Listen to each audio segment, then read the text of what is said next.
सुखदेव जी कहते हैं परीक्षित अपनी आंखों को बंद करो और एक बार ये दृश्य अपने दिल में उतार कर तो देखो, इतना बड़ा संत महात्मा ज्ञानी पुरुष एक साधारण से राजा की पालकी को कंधे पर उठाकर के चल रहा है।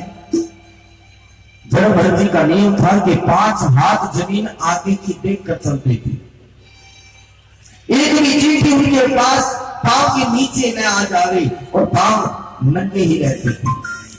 महात्मा जड़भरत जी के पैरों के नीचे कोई चींटी आ गई तो तुरंत जड़भरत जी ऊपर को उछलते। अब पालकी जोगने वाला यदि उछलेगा तो पालकी में बैठने वाले की हालत क्या होगी, आप अनुमान लगाइए। जड़भरत के उछलने से राजा के सिर में पालकी के ऊपर की लकड़ी है जोर से लगी और कहारों से बोले, अरे तुम लोग ढंग से क्यों नहीं चलते हो, अरे मेरे सिर में चोट आ रही है। तीनों कहार बोले, क्षमा करें महाराज, हम तो ठीक चल रहे। ये जो नया मोटा बाबा है ना, ये उछलता है महाराज। जड़भरत को राव गई, समझ नहीं पाया। राजा बोले, क्यों पहली बार आए हो क्या मेरे राज्य में, ढंग से पालकी चलाओ, समझ में आया क्या? जड़भरत ने कोई जवाब नहीं दिया। रास्ते में चलते फिर कोई जीव आया, फिर उछल गई।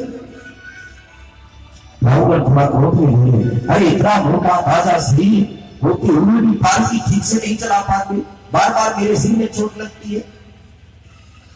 जड़भरत ने कोई जवाब नहीं दिया। फिर कोई जीव आया कि फिर उछल गए। रावण बोला, अरे तुम तो जीवित ही मुर्दे के समान मालूम होते हो, अरे कहां से ये पागल आ गया है, बार बार बोलने से भी तुम्हारे ऊपर कोई असर नहीं पड़ रहा है। जैसे मूर्ति के सामने जितना भी कोई बोले उसके प्राण है ही नहीं, क्या जवाब देगा वो? वैसे ही तुम कोई सबके समान मालूम होते, पालकी ढंग से नहीं चलाओगे तो ऐसी सजा मिलेगी कि जीवन भर याद रखोगे। राजा की बात सुनकर के जड़भरत की आंखों में आंसू झरने लगे और वो गंभीर होकर के खड़े हुए। जड़भरत ने सोचा, अरे अपने जीवन में मैंने 40 वसंत पूरे कर दिए, पर एक शब्द आज तक किसी से बोला नहीं, और आज मुझे बोलना होगा, जरूर बोलना होगा। यदि आज मैं नहीं बोलता हूं तो लोग कहेंगे कि जड़भरत जैसे ज्ञानी ने जिसको पालकी को कंधे पर रख दिया, राजा मूर्ख का मूर्ख ही रह गया। कितना सुंदर दृश्य है, आप दर्शन करेंगे। पालकी रखी है कंधे पर और जड़भरत ने पीछे मुड़कर राजा की तरफ देखा और जवाब दे रहे हैं कि राजा तुम्हारी बात मेरी समझ में आ गई। भाई पालकी चलाने का परिश्रम उसे होगा जो पालकी चलाता है, जो कभी चलाता ही नहीं उसे श्रम क्यों होगा? जमीन पर चलने का श्रम भी उसे होता है जो जमीन पर चलेगा, जो जमीन पर नहीं चलेगा उसे श्रम क्यों? दूसरी बार तुमने मुझसे कहा बड़ा मोटा ताजा शरीर लिए घूमते हो, तुमसे पालकी नहीं चलती, ये भी गलत कहा। क्यों? मोटा होना, पतला होना, लंबा होना ये शरीर का धर्म है राजन। अरे फिर तुम कैसे कह सकते हो राजन मोटा होना, पतला होना? तीसरी बार तुमने कहा कि तुम तो जीव ही मुर्दे के समान हो, तुम तो जीवित ही मुर्दे के समान हो। अरे जीवन में जीना मरना दोनों समान है, जन्म लेना और मर जाना, मोटा होना, पतला होना, ये सब शरीर के धर्म है। भूख लगना, प्यास लगना, निद्रा आना, ये शरीर के धर्म है। भय डराने का होना, मैं प्राण नहीं हूं, मैं शरीर नहीं हूं, मैं बुद्धि नहीं हूं, मैं शरीर कैसे हो सकता हूं? अरे मैं हूं चिन्मयी आत्मा, मैं हूं चिन्मयी आत्मा। जो आत्मा कभी न जन्म लेती है न मरती है, न उसे जन्म का डर न मृत्यु का डर। तुमने कहा मैं तुम्हारी चिकित्सा करूंगा, दंड दूंगा। राजा ने क्या दंड दोगे? अरे एक बात बताओ, गेहूं को पीसते पीसते हम मैदा बना देते हैं, पर तुम मैदा को पीसकर क्या बनाओगे? अरे मैदा को पीसकर कुछ नहीं बना सकते। फूलों के रस में से रस निकाल कर हमने इत्र बना दिया, अब तुम इत्र का रस निकाल के और क्या बनाओगे? क्या चिकित्सा करोगे मेरी और क्या दंड दोगे मुझे? अरे राजन, ये पालकी पृथ्वी का एक टुकड़ा है। ये पालकी में बैठा है राजा राहुगण, पृथ्वी का दूसरा टुकड़ा है। और ये जड़वर्त का शरीर जो है ये पृथ्वी का तीसरा टुकड़ा है। पृथ्वी के एक टुकड़े पर एक और टुकड़े को धरकर उस पर एक और टुकड़ा धर दिया जाए तो परिश्रम किसको होगा। इतनी बातें सुनकर राहुल पालकी से नीचे कूद पड़ा और नीचे उतरकर जड़वर्त के चरणों में गिर पड़ा। क्षमा करे भगवान, मुझे क्षमा करे, आपका पीछे क्या हुआ, मुझसे बहुत बड़ा अपराध हो गया, बहुत बड़ी गलती हुई मुझसे, आपको समझ नहीं सका। पालकी ढोने वाला कोई व्यक्ति इतना बड़ा विद्वान नहीं हो सकता। आपने जनेऊ सूत्र पहना है जिससे ये बात बिल्कुल निश्चित है कि आपको ब्राह्मण बालक विद्वान मानते होते हैं। आप कौन है? व्यास है कि पाराशर है कि वशिष्ठ है कि कपिल देव है कि कौन है? भगवान कपिल ही को आ गया मेरे अज्ञान को दूर करने के लिए। भरत जी बोले, ये तुम्हारी दूसरी गलती है, मुझसे ये पूछना कि मैं क्या हूं। अरे जो मैं हूं वो तुम हो, और जो तुम हो मैं हूं। अरे जो सूर्य के नीचे 1000 घड़ों में पानी भरकर रख दिया जाए तो आप प्रत्येक घड़े में नजर डाल करके देखिए, सूर्य जो है सब में अलग अलग दिखाई देगा, परंतु सूर्य कभी 1000 नहीं हो सकते, सूर्य केवल एक है। ऐसे ही ये आत्मा परमात्मा का जो है प्रतिबिंब है, जो तुम में भी है वह मुझ में भी है। यदि आत्मिक दृष्टि से देखें, ज्ञान की दृष्टि देखें, जो तुम हो वो ही मैं हूं, और जो मैं हूं वो ही तुम हो, फिर मैं तुम्हें क्या परिचय दूं कि मैं कौन हूं। राहुगण बोला, महाराज मुझे सही भाषा में समझाइए, मेरे कुछ समझ में नहीं आया। राहुगण ने जड़ से प्रश्न किया, भगवान आप ये बताइए कि शरीर का संबंध किससे है। भरत जी बोले कि शरीर का संबंध है इंद्रियों से, और इंद्रियों का संबंध है बुद्धि से, और बुद्धि का संबंध है आत्मा से। राहुगण से कहना चाहिए संबंध है, जब हम चूल्हे पर बर्तन रखते हैं, बर्तन में पानी डालते हैं, उसमें चावल डालते हैं, तो अग्नि का संबंध है बर्तन से, और बर्तन गर्म हुआ, बर्तन का संबंध है पानी से, पानी गर्म हुआ और उसमें पड़ा हुआ चावल पककर के भात बन गया। जब शरीर का संबंध इंद्रियों से है तो जो पालकी ढोता है उसका श्रम इंद्रियां भोगेगी। इंद्रियों का संबंध बुद्धि से है तो बुद्धि भोगेगी, और बुद्धि का संबंध आत्मा से है तो आत्मा क्यों नहीं भोगेगी। जड़भद्री का राजन, मान लो मैंने चूल्हे पर बर्तन रखा और बर्तन में पानी रखा और पानी में चावल की जगह पत्थर डाले, तो कभी भात बनेगा क्या? ऐसे ही आत्मा परिवर्तनीय है। तुम बातें ज्ञान की करते हो, जानते नहीं हो। धर्म का सत्संग हुआ, ये सत्संग बड़ा अद्भुत है। राजन, आत्मा का ज्ञान कभी तपस्या से नहीं होता, और घर छोड़कर वन में जाने से नहीं होता। कई कई ग्रंथों का अध्ययन करने के बाद भी आत्मानुभूति नहीं हो सकती।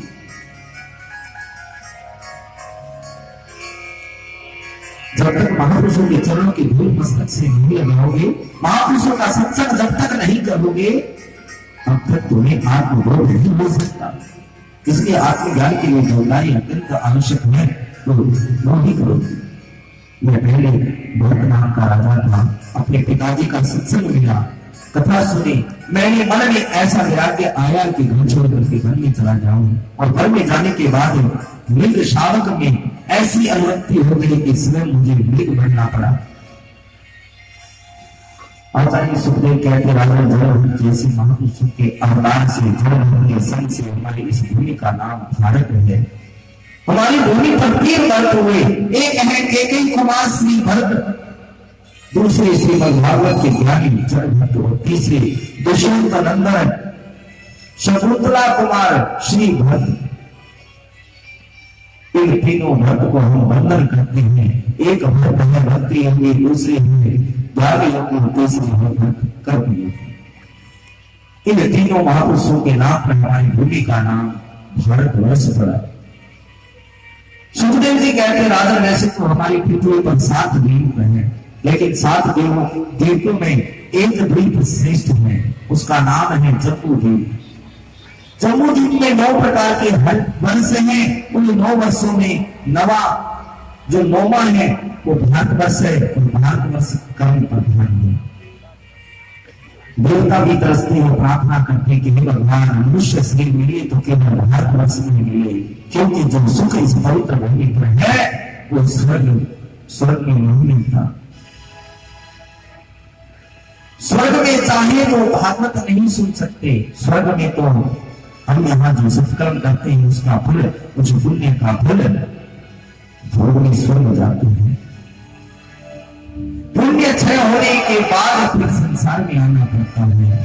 लेकिन भारत की भूमि पर सत्संग के माध्यम से हम अपने जीवन को संभाल सकते हैं, क्योंकि ये भूमि कर्म प्रधान है। कि कर्म प्रधान ईश्वर चिराखा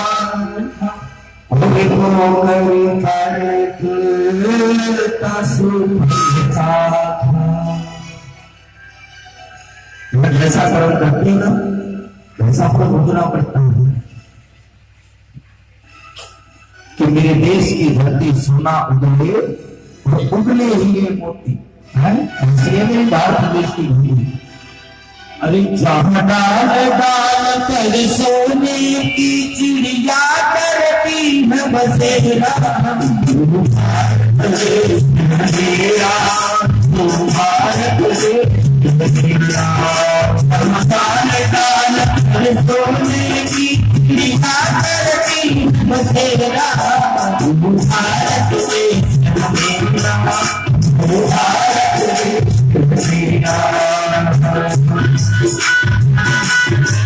किसको गर्व है अपने बात किसको गर्व है? लोग ऐसे अपने बात ऐसी पावर मुझे बात जो आगे तो आइए मैं के साथ बात कर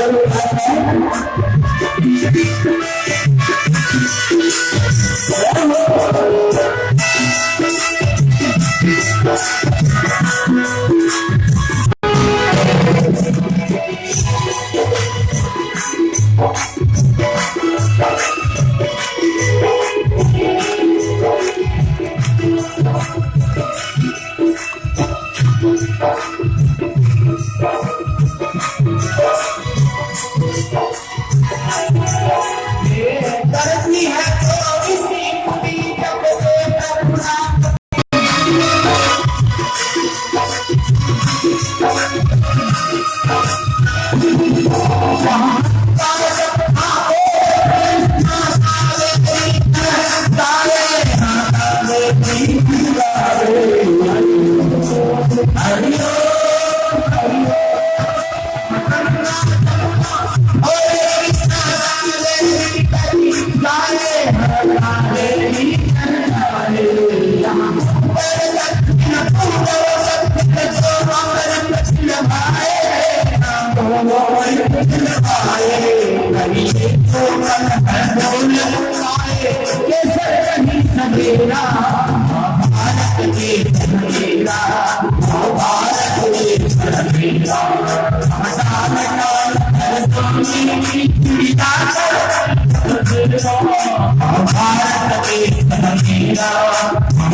इस धरती पर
विदेश के लोग रोज भगवान से प्रार्थना करते हैं कि भगवान आगे आप जब भी जन्म दो तो मुझे भारत प्रदेश दे दो। ऐसी पवित्र भूमि है, तरसते हैं। तो जैसा कर्म करोगे वैसा फल मिलेगा तुम्हें। परीक्षित ने कहा क्षमा करें, ये नरकों की बात आप कल भी कह रहे थे। ये नरक क्या है? ये नरक क्या है? आचार्य सुखदेव जी कहते हैं, राजन हमारी भूमि के दक्षिण दिशा में, हमारी भूमि के दक्षिण दिशा में 99,000 योजन की ऊंचाई पर 28 प्रकार के नरक हैं। आदमी जब पाप कर्म करता है तो यमराज के दूत गले में रस्सी डाल करके ले जाते हैं और नरक में डाल देते हैं। ये 28 नरक कौन से हैं? याद है, तामर्षि, अंधतामर्षि, रोरम, महारोरम, कुंडीपात, कालसूत्र, अग्निपत्पन, झूठी गवाही और जो धोखा करता है उसे तामर्षि नाम के नरक में जाना पड़ता है। जो व्यक्ति प्राय धर्म को हटना चाहता है वो व्यक्ति अंधतामर्षि नरक में जाता है। जो व्यक्ति किसी से घृणा द्वेष करता है वो रोरम नाम के नरक में जाता है। जो व्यक्ति हिंसा करता है वो कुंडीपाक नरक में जाता है। राजा ने पूछा कि कुंडीपाक नरक क्या है? सुखदेव जी बोले, बहुत बड़ी भट्टी पर बड़ी कड़ाई में हजारों बार तेल उबलता है, उसमें उस व्यक्ति को डाल दिया जाता है और अपने बुरे कर्मों को याद करके उसको सजा भुगतनी पड़ती है। तकलीफ ही होती है, मरने से ज्यादा मरता नहीं है। इसलिए किसी भी प्राणी को कष्ट मत दो। सुंदर पशु पक्षी परमात्मा की दृष्टि का ये सौंदर्य है और उसे हम जीवन नहीं दे सकते, तो उसे मारने का हमारा कोई अधिकार नहीं है। अपने स्वार्थ के लिए मानव जीव हत्या करके उसको पका करके खाते हैं। विदेशी लोग दिन पर दिन शाकाहारी होते जा रहे हैं और हम लोग तामसी होते जा रहे हैं।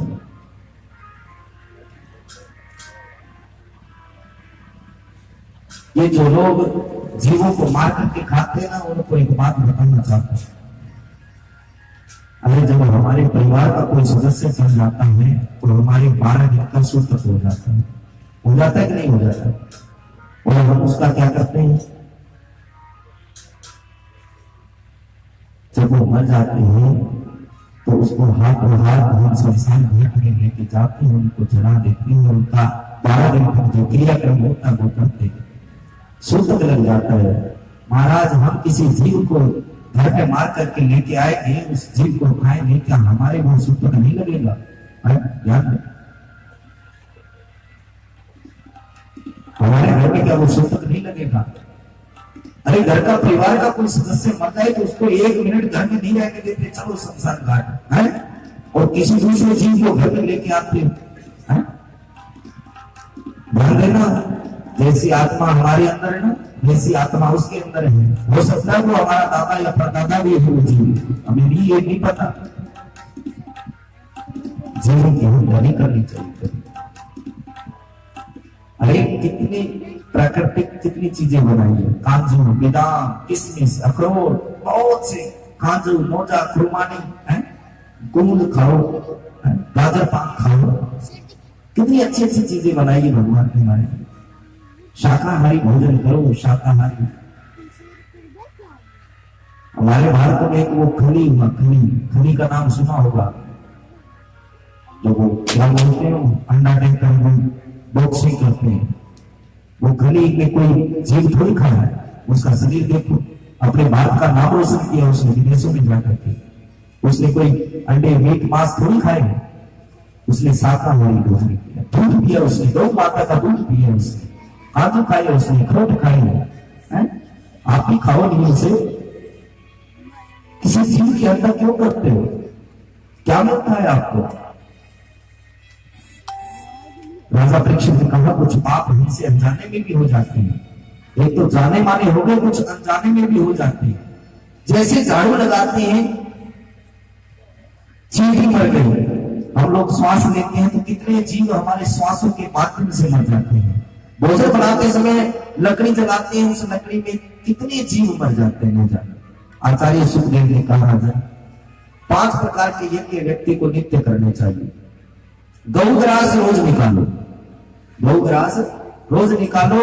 अग्नि भोजन, अग्नि भोजन, रोटी बना करके उससे उसके टुकड़े पर घी और चीनी लगा करके अग्नि को भोग लगाओ।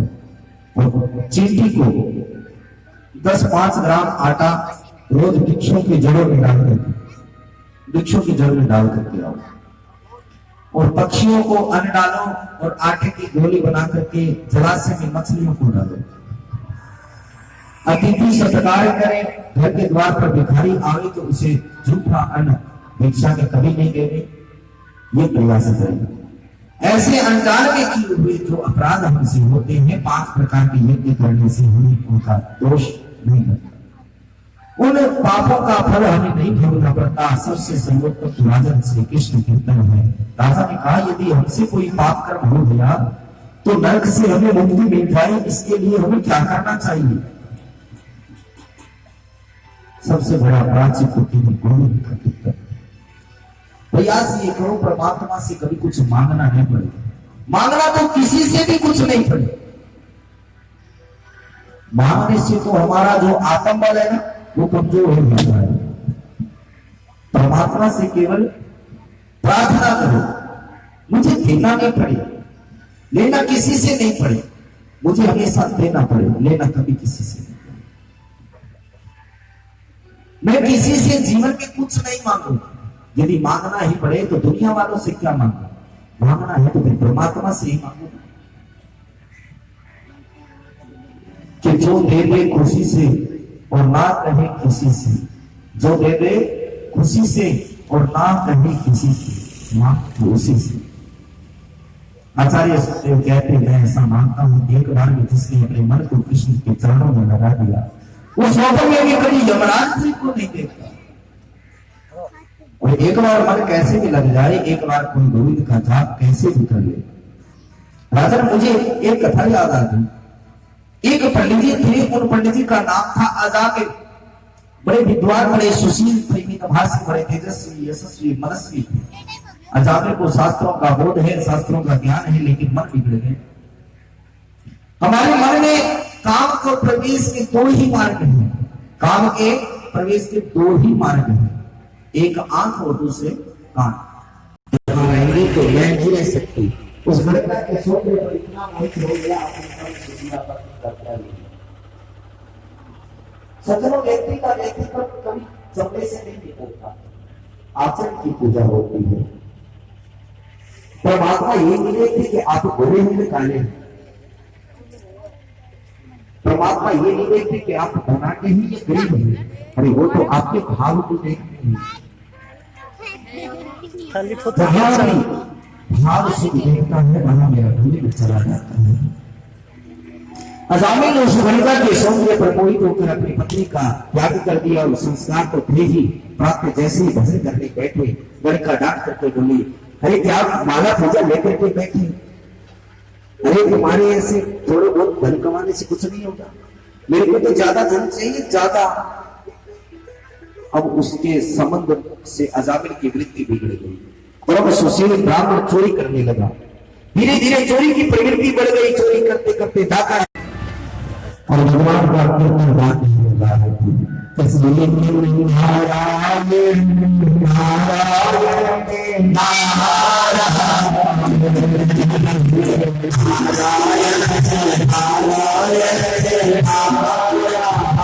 श्रीमन नारायण नारायण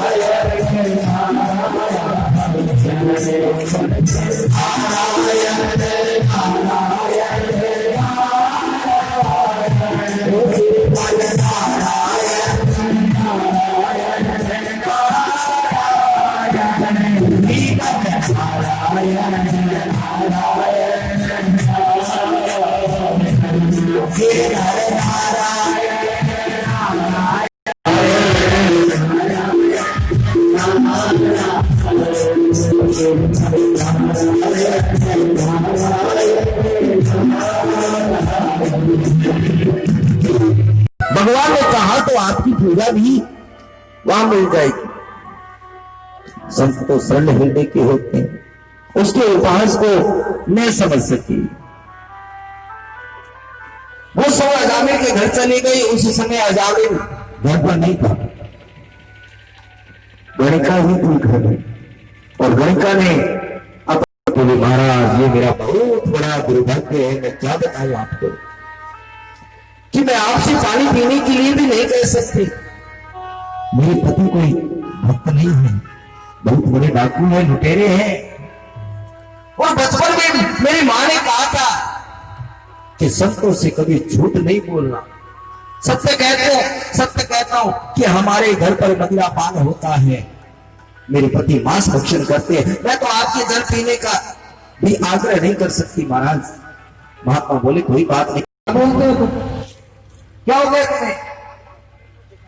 ये तो संत है, अयोध्या से आए, क्या बात है? श्री राम वृंदावन जा रहे हैं, हमारे द्वार पर इन्होंने विश्राम लिया, तो क्या बिगड़ गया हमारा? प्रातः काल चले जाएंगे। अजामिल अपनी पत्नी से बहुत डरता था।